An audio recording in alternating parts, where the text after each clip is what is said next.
Issues and Tissue, a contemporary magazine program that engages and discusses issues of development within and outside the state. The program brings to the fore ranging topics like education, politics, agriculture, just name it, while we examine the nitty-gritty of the issue in focus. Join me, BC Akpaida, on African Independent Television, AIT, for an exciting time. Issues and Tissue. If we can think it, we can discuss it. Hello there, thank you so much for joining us on another very exciting episode of Issues and Tissue. Of course, it is a program where we discuss and try to brainstorm on very important and topical issues as it concerns us in Nigeria and of course the country, the world at large. My name is Nosarime Uso and I'm your presenter as usual. Now on this very episode of the program Issues and Tissue, we will be discussing matters arising as it concerns migration issues in Nigeria. And joining me on this interview will be a very prominent and very important expert on the issue of migration. Of course, she will be joining virtually, and right after this short break, we will commence the conversation. Stay with us. Issues and Tissue, a contemporary magazine program that engages and discusses issues of development within and outside the state. The program brings to the fore ranging topics like education, politics, agriculture, just name it, while we examine the nitty-gritty of the issue in focus. Join me, BC Akpaida, on African Independent Television, AIT, for an exciting time. Issues and Tissue. If we can think it, we can discuss it. Alright, welcome back once again. It is Issues and Tissue, reaching you from African Independence Television, AIT. Of course, I need to remind you that you can also watch this episode on YouTube at G Plus Media TV. Now, I have my guest already joining me virtually from Lagos. Thank you so much, madam. Please introduce yourself and tell us the organization you work for. Hello, good day. So my name is Enitan. I am a development, media and migration consultant with the Migrant Project Nigeria. What I do is to create awareness about the risks and realities of migration that is done irregularly, as well as highlight the issues and challenges that returning migrants face when they come back to Nigeria, either from community members, from their family, and from society at large. So today I will be talking about how do we reduce stigma against returnees when they come back home from a failed migration journey, or how does the community and society in general actually support successful homecoming and reintegration of migrants in Nigeria. All right, thank you so much, Mrs. Enitan Ibironke. Now tell us exactly what the Migrant Project is and what the organization does in Nigeria. So the Migrant Project is an organization that exists to talk about social issues. And in particular, at this point in time, the Migrant Project Nigeria is around to help returnees have successful reintegration, have access to information about risks and realities of irregular migration, as well as showcase the dangers that exist when community members and families do not actually assist in the reintegration of returning migrants. The Migrant Project Nigeria also offers counseling services, first-level counseling services to returnees through our field counselors, and we can be contacted about that on our Facebook and website, our social media pages. But primarily, the goal of the Migrant Project Nigeria at this point in time is to showcase and reduce the stigma that returning migrants face when they come back home after a failed migration journey. Issues and Tissue. If we can think it, we can discuss it. Now, before we go very further, could you explain to us in detail who a migrant is? Okay, sir, thank you very much for that question about who is a migrant. Now, let me start by saying that fundamentally, it is your human right to move from one location to the other. Let me start by saying, what is migration? Migration, simply put, is you moving from one location to another. So going from Lagos State to Edo State, that's migration. Coming from Edo State to Lagos State is also migration. If I'm leaving my house and going to my office is a form of migration. But of course, we're not talking about that kind of migration. So we have intrastate migration, we have cross-border migration. Now, in this situation, when we talk about migration, we're talking about moving from your home country to another person's country. That is what we mean by migration for starters. Now, let us now go to the definition of who is a migrant, or what is the meaning of the word migrant. But before I go there, another word that we know for migration very popularly today in Nigeria is japa. Japa, when you are trying to move, you are leaving Nigeria to go to Canada, to go to European countries in search of better life. But primarily, people migrate for different reasons. People migrate for economic reasons, people migrate for health reasons, people migrate for leisure reasons. But we know that in Nigeria, we know why people japa. So let me go to the definition of who is a migrant. A migrant, simply put, is somebody who has gotten up and has left his or her home country to go to another location, another country, another place in search of something that he or she needs. Most times, it is usually economic.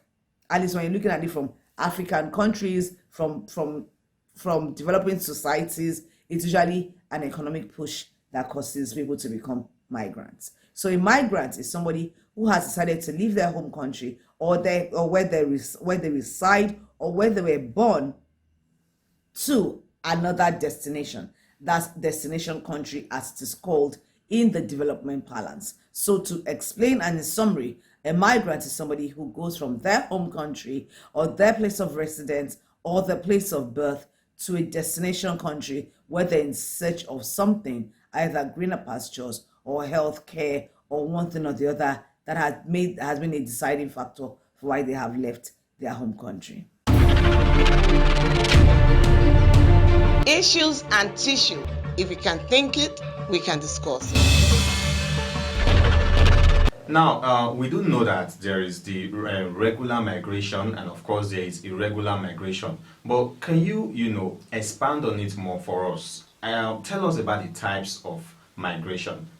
Okay, so we have identified, like you have rightly just asked now, if there are different forms of migration. And the simple short answer to that is yes.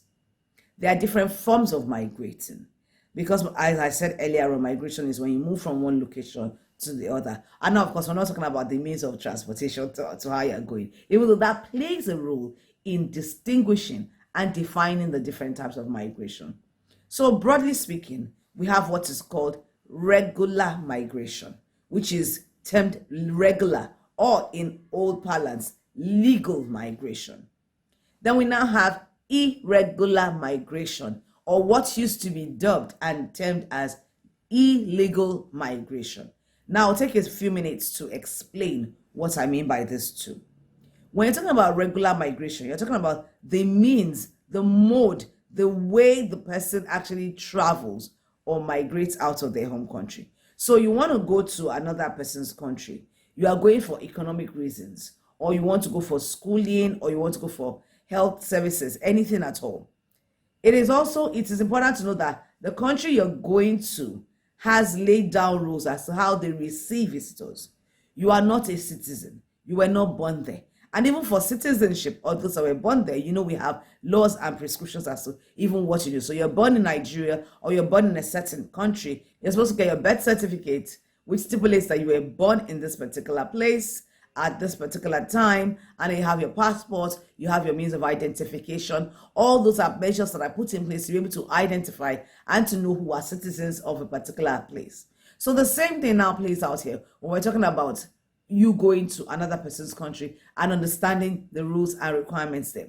So if you're going regularly, it means that you have been granted access by that country. You've gotten the visa or whatever requirements exist from that particular country, your destination country, to be able to enter into their state, into their region, their country, their state. And the reason being that when you get into any of those places, you're going to use facilities. You're going to be part of the system, a part of the ecosystem. And naturally, for an organized society, it is important to be able to know and to identify how many people you are catering for.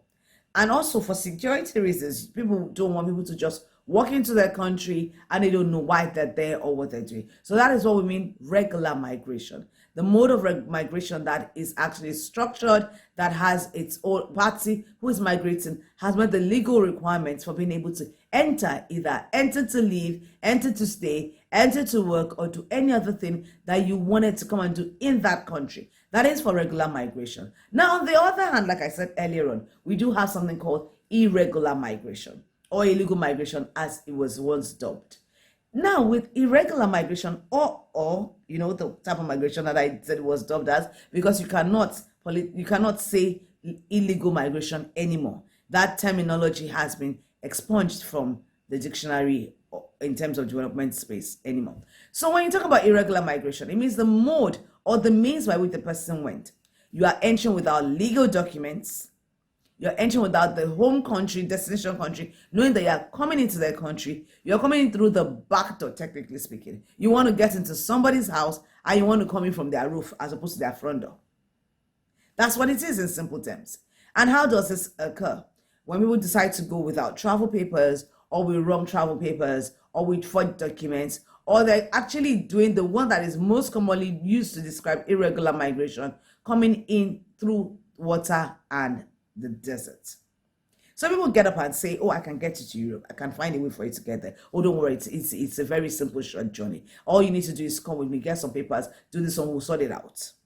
And then they take people through Libya. They take them through the desert, the Sahara Desert, that is the Libyan route, and the Mediterranean Sea, which is going by sea. So the question now is that there are no legal routes that have been prescribed by destination countries, especially the European countries, who are literally at the border, at the edge. So once you pass the Sahara and you pass the Mediterranean, you are in Europe already. So yes, there's proximity. But then countries have lines and border lines, and those border lines are there for reasons to be able to prescribe how people come in. Now, people will decide that you want to come into another person's country through the back door, and you're coming in by land or by sea, and you do not have any paper. So those are the ways that are called irregular migration methods, because they're not the regular methods. The person is trying to come in through a way that that country hasn't prescribed for people to come in.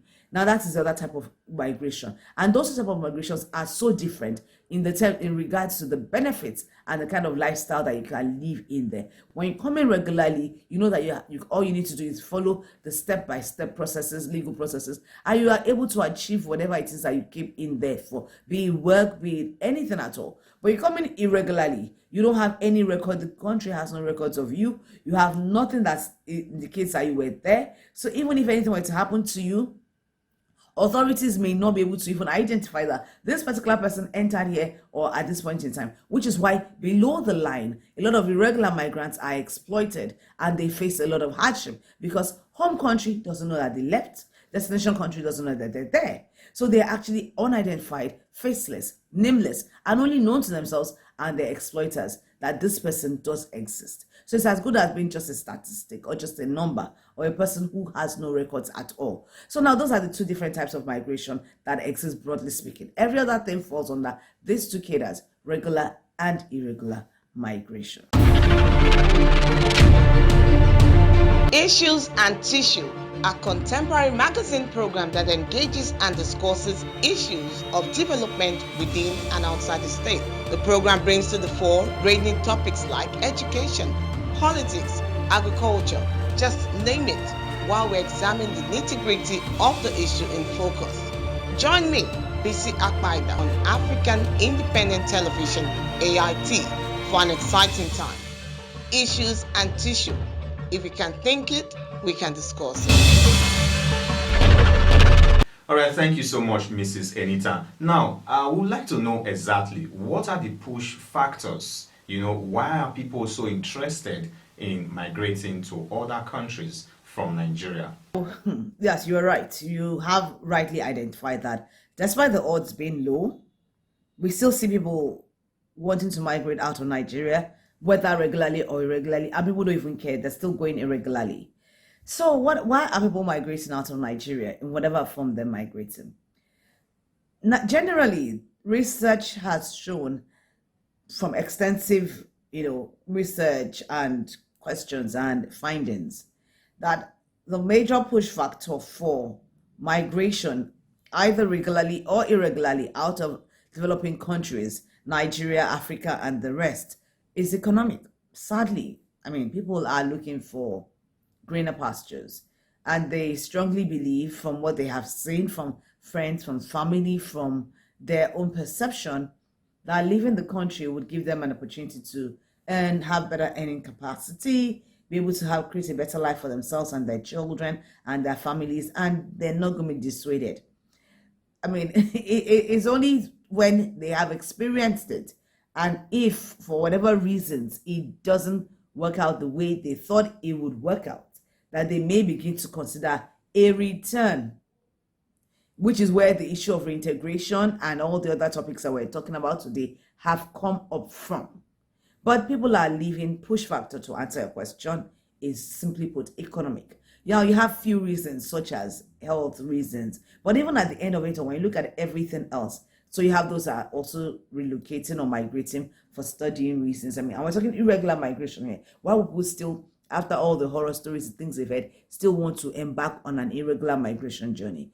Now, truth is that whatever reasons it is, it all boils down primarily almost over 70% economic. So whether people are going to go and study, whether they're going for whatever reasons, it's because they believe that by the time I go there and I migrate, I japa, I'm going to come back, or I'm going to be able to be there and get a decent job. I can have security of stability, security of mind and purpose of life. So when I say security, I don't mean security like security in terms of harm or protection. I mean security of stability of life, or being able to have a certain standard of living. Those are the reasons why people are migrating, and it all falls under that umbrella of economic well-being. Issues and tissue. If we can think it, we can discuss it. All right. Now let's look at the irregular aspects of this now. Irregular migration. Now, a lot of people who get involved in this irregular type or this irregular form of migration, what are the odds, or what is the success rate of those persons who engage in irregular migration? The odds are not good. To be honest with you, migrating irregularly can be termed like an extreme sport. It's like saying a person gets up and says, "This is hot flaming fire," and they want to put their hands over the fire, and the assumption is that the fire is not going to burn the fingers. You know how they said when we're growing sailors that don't get your fingers burnt? Migrating irregularly is like voluntarily deciding to get one's fingers burnt. Now, one, like I said before, there are no proper travel papers. There's no identification that this person is called A, B, C, D, X, Y, Z. So only the person knows their own real name. Even the person that is trying to get them to cross irregularly or take them across borders irregularly doesn't care to know what their real name is. So the truth is that, and the family members don't even really know where they are. You know that thank goodness, we all know about telecommunication, GSM, mobile phones and everything. You can leave your location right now and move to another location and you don't have signal. Now we're talking you leave your entire country where the phone number, the phone you're using, everything is linked to just the mobile networks in your country. The minute you cross out of Nigeria into another country, it's not the same mobile network. So already there's no communication. There's a lack of communication with whom. You don't even know where you're going to. You are at the risk and the mercy of a person who has said to you, you have paid me this amount of money, or I know you don't have money. I'm going to be able to fund you and foot this project for you. But when you get to where you're going to, you'll pay back. So you're at the person's mercy. You're at the risk of that person with no idea where you're going to. No form of communication. So that's the first thing. There's a total lack of communication cut off. Now, from eyewitness experiences, from research, from a lot of information that's come up, from even media coverages, we know that journeying through the desert is harrowing. We know that lives and limbs and things are lost. The desert is a large expanse of sand. And through that desert pathway is Libya. Libya has been at war for a long, long time. There's no real structured democratic governance in Libya. You have military rule and you have different factions. So depending on which side of Libya you get to go through, or how entrenched your carrier or your smuggler or your trader who is trading you across is good, you stand the risk of being caught in the crossfire of an ongoing war. Now, even because you are nothing but a statistic, just a figure, just an item to even the people there, as you are going through, there is the risk of being killed, maimed. Now, through the desert itself, there's no money. You are already going on a journey that is irregular. You can't even spend naira. So there's no money on you to really do anything. Now, narratives are spoken about how people have had to drink their own urine, how women have had to be exploited to be able to survive, how those that have gotten pregnant have had babies pulled out of them because they can't continue the journey pregnant, how those that went with kids have had to leave their children, or parents have been separated trying to cross through that place. So what are the odds, you ask me? The odds are very low.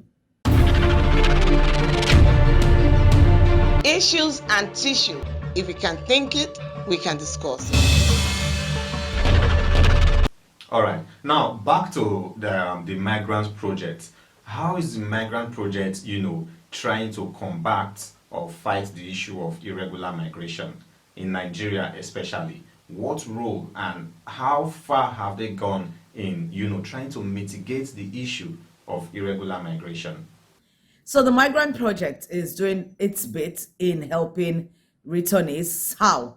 By actually having counselors, field officers who provide counseling in communities to returning migrants.